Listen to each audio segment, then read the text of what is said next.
A9 ನ್ಯೂಸ್ಗೆ ಸ್ವಾಗತ. ನಾನು ಅಮೀನ್ ಶೇಖ್.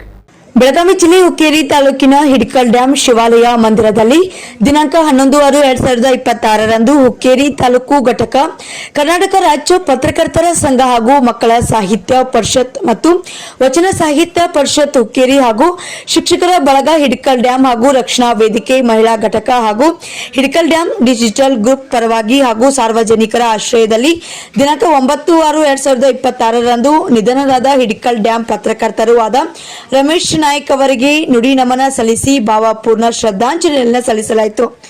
ವರದಿಗಾರರು Niranjan Shirur, A9 news, Belagavi. ಹಿಡಕಲ್ ಡ್ಯಾಮಿನ ಆತ್ಮೀಯ ಶ್ರೀ ರಮೇಶ್ ನಾಯ್ಕರವರು ವಿಜಯ ಕರ್ನಾಟಕ ವಿಜಯವಾಣಿ ದಿನಪತ್ರಿಕೆಯ ವರದಿಗಾರರಾಗಿ ಮೊದಲಿಗೆ ಅವರು ಕನ್ನಡಮ್ಮ ಮತ್ತು ಹಸಿರು ಕ್ರಾಂತಿ ಇವೆಲ್ಲ ವರದಿಗಾರರಾಗಿ ಮಾಡಿದ್ದಾರೆ. ಆನಂತರ ವಿಜಯ ಕರ್ನಾಟಕ ದಿನಪತ್ರಿಕೆ ವರದಿಗಾರರಾಗಿ ಕೆಲಸ ಮಾಡ್ತಾ ಕಳೆದ 20-30 ವರ್ಷಗಳಿಂದ ಎಲ್ಲರಿಗೂ ನಮಗೂ ಪರಿಚಯಪಡಿಸಿದ್ರು. ಹಿಡಕಲ್ ಡ್ಯಾಮ್ ಅಷ್ಟೇ ಅಲ್ಲ, ಇಡೀ ಹುಕ್ಕೇರಿ ತಾಲೂಕಿನಲ್ಲಿ ಅವರು ಎಲ್ಲ ಹಳ್ಳಿಗೆ ಗ್ರಾಮೀಣ ಪ್ರದೇಶದಲ್ಲಿ ಕಾರ್ಯಕ್ರಮ ಎಲ್ಲಿರ್ತಾವಲ್ಲ ಅಲ್ಲಿ ಅದನ್ನು ಜನರಿಗೆ ತಲುಪುವಂತೆ ಕರ್ನಾಚಿ ಆಗಲಿ, ರಮೇಶ್ ನಾಯ್ಕ್ ಆಗಲಿ, ಇತ್ತೀಚೆಗೆ ನಮ್ಮ ನಿರಂಜನ್ ಶಿರೂರ್ ಆಗಲಿ, ರಮೇಶ್ ಬಾಗೇವಾಡಿ ಮತ್ತು ಲವ ಕುಶ ಅಂತಂದ ಅವರು ಇಬ್ಬರು ಅಣ್ಣ ತಮ್ಮ ನಮ್ಮ ಬಸವರದವರು. ಈಗೊಂದು 10 ವರ್ಷದಿಂದ ಈಚೆಗೆ ಇವರು ಯುವಕರ ಬೆಳೆದಿದ್ದಾರೆ.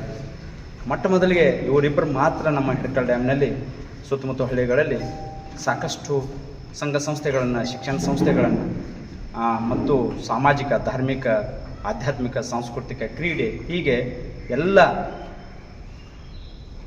ಕಾರ್ಯಕ್ರಮಗಳ ಒಂದು ಸುದ್ದಿ ಪ್ರಚಾರ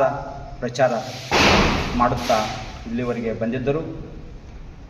ಕಳೆದ 4 ವರ್ಷಗಳಲ್ಲಿ ಆಕಸ್ಮಿಕವಾಗಿ ಧಾರವಾಡಕ್ಕೆ ರಮೇಶ್ ನಾಯ್ಕ ಅವರ ಸಂಬಂಧಿಕರ ಅಥವಾ ಅವರ ಅಣ್ಣನ ಮಕ್ಕಳ ಮನೆಯಲ್ಲಿ ಇದ್ದಾಗ ಆಕಸ್ಮಿಕವಾಗಿ ಚಳಿ ಜ್ವರ ಬಂದಾಗ ತೋರಿಸಿದಂಥ ಅಲ್ಲೇ SDMCನೋ ಯಾವುದೋ ಒಂದು ದವಾಖಾನೆ ತೋರಿಸಿದಾಗ ಕೊರೋನಾ ಅಂತ ಹೇಳಿ ಅವರಿಗೆ ಭಯ ಹುಟ್ಟಿಸಿ ಅಲ್ಲಿಂದ ಅವರ ಒಂದು ಏನು ಸಹಜ ಜೀವನ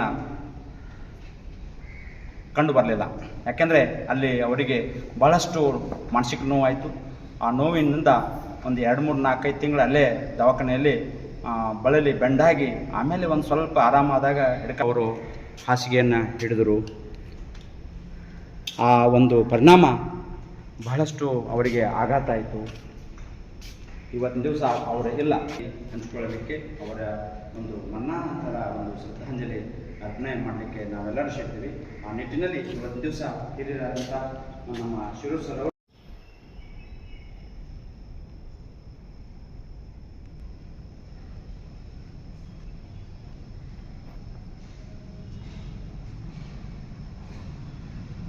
ಮೌನ